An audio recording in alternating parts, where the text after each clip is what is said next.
Hi UGC NET aspirants 2025. I hope you all are doing amazing.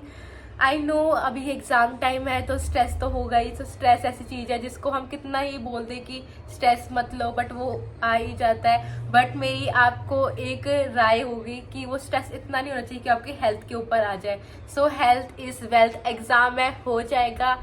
आप सबने पढ़ाई की है एंड आई एम श्योर 100% आपको उसका फ्रूटफुल रिजल्ट मिलेगा। सो अभी स्ट्रेस मत लो, जस्ट बी फोकस और डोंट बॉदर एनीथिंग एल्स। आपका एग्जाम हो जाएगा, अच्छे से हो जाएगा। अभी ये टाइम है कि ये हो रहा है कि यार भी मतलब होता है ना, इतने एंग्शियस हो जाते हैं यार, इतनी मेहनत करी है, पता नहीं हो पाएगा नहीं हो पाएगा, क्या होगा। सो उन सब चीज़ों के बारे में मत सोचो। जो आपने पढ़ा है जस्ट उन्हीं कॉन्सेप्ट को आप अभी रिवाइज करो। इस टाइम पे कुछ भी नया मत पढ़ना। ये मैं आपको बोल रही हूँ कि जितना आपने पढ़ लिया मोर देन इनफ। उन्हीं चीज़ों को आप रिवाइज करो। अपना जो कॉन्सेप्ट है वो बेस आप अपना स्ट्रॉन्ग रखो।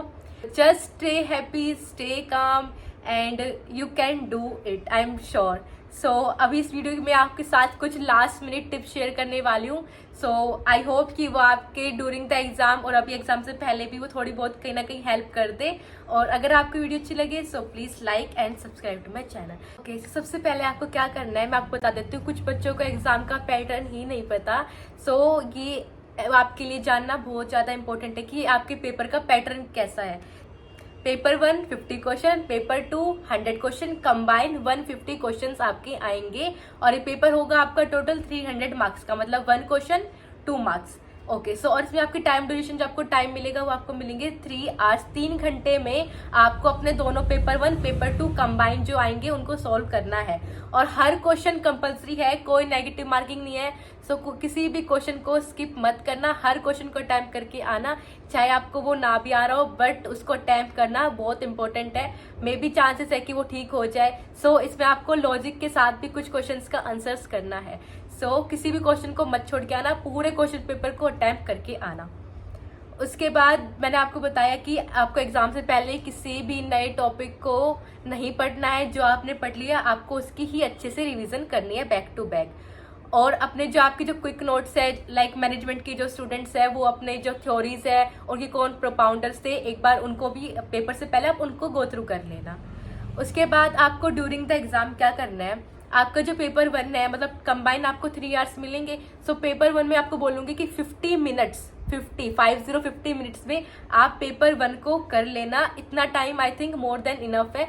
और DI जो पेपर 1 में आपका आता है उसमें आपको स्टक नहीं होना। अगर वो आपको नहीं आ रहा तो कोई बात नहीं, जस्ट उसमें आपको जो जो लग रहे हो कि हाँ इसका ये ऑप्शन हो सकता है उसको मार्क करो एंड मूव अहेड। उसमें आपको अपना टाइम वेस्ट बिल्कुल भी नहीं करना। मैंने मिस्टेक की थी जब मैंने एग्जाम दिया, मैंने अपने DI में भी काफ़ी ज़्यादा टाइम वेस्ट कर दिया था। एंड अब मैं सोचती हूँ कि अगर उसकी जगह मैं और क्वेश्चंस करती तो वो काफ़ी अच्छा होता। सो इसलिए मैं आपको बोल रही हूँ कि आप DI में ज़्यादा टाइम स्पेंड ना करके जो बाकी क्वेश्चन है उन पे आप नेक्स्ट क्वेश्चन पे चले जाना और उनको करना। बिकॉज वेटेज दोनों की सेम ही है। आप उन क्वेश्चंस के लिए 15 मिनट वेस्ट करोगे, उस 15 मिनट में या 5 मिनट जो उससे बचा के आपको जो क्वेश्चन आते हैं आप उनको अच्छे से सॉल्व करना।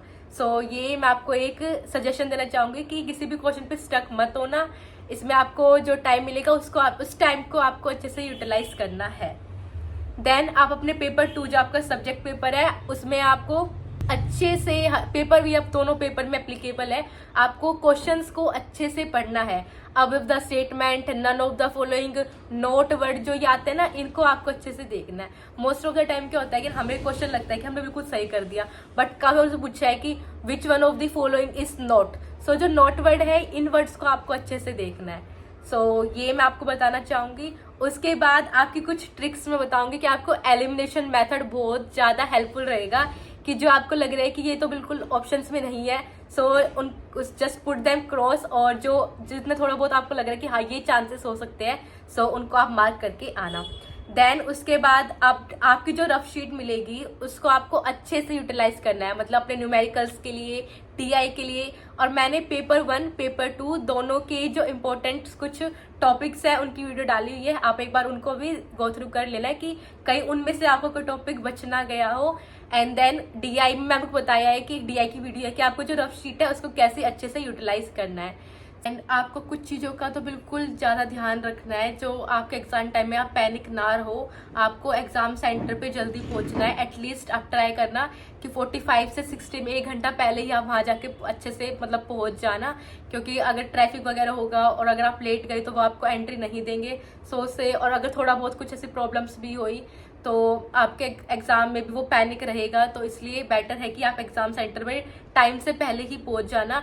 उसके बाद आपने जो मतलब जो डॉक्यूमेंट्स हैं उनको अच्छे से मतलब 1 दिन पहले ही रख लेना, उनको बिल्कुल मत भूल के जाना। उसमें आपका अपना एडमिट कार्ड और जो आपके वैलिड आईडी प्रूफ्स है लाइक आधार कार्ड, पैन कार्ड, आप देख लेना जो एडमिट कार्ड में लिखा भी होगा। उसके बाद अपने पासपोर्ट साइज 3-4 फोटोग्राफ्स ले जाना। और पेन भी आप रख सकते हो, अगर वहाँ पे वो दे दे तो ठीक है, वरना आप अपना खुद का भी एक पेन लेके जा सकते हो।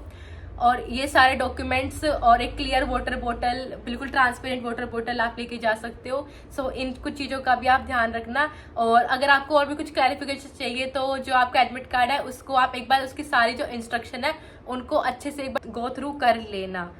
उसके बाद मैं आपको बताती हूँ कि और जो एग्जाम जब आप दोगे ना तो काफ़ी बार क्या होता है कि कुछ क्वेश्चन ना हार्ड आ जाते हैं, और मतलब उसमें ये हो जाता है कि माइंड बिल्कुल खराब कि ये क्वेश्चन तो इतने हार्ड मतलब सॉल्व नहीं होते, बट ये क्वेश्चन पर ना रैंडम ऑर्डर में सेट होता है। क्या पता कुछ क्वेश्चन हार्ड आ गए, फिर लास्ट में या बीच में कुछ इजी आने लग गए, तो आपको 4-5 क्वेश्चन नहीं हो रहे तो डोंट पैनिक, कोई बात नहीं, आगे जाके क्या पता कुछ इजी जो आपने पढ़े हो उसमें से आ जाए। तो ये पेपर मतलब ठीक है, डिसेंट वो सेट करते हैं उसी वे में। तो आपको बस अच्छे से करके आना है, believe in your self. here what I want to share with you all, so I hope कि आपके लिए वीडियो हेल्पफुल रही होगी। And all the best from my side, take care, stay happy, stay hydrated and bye.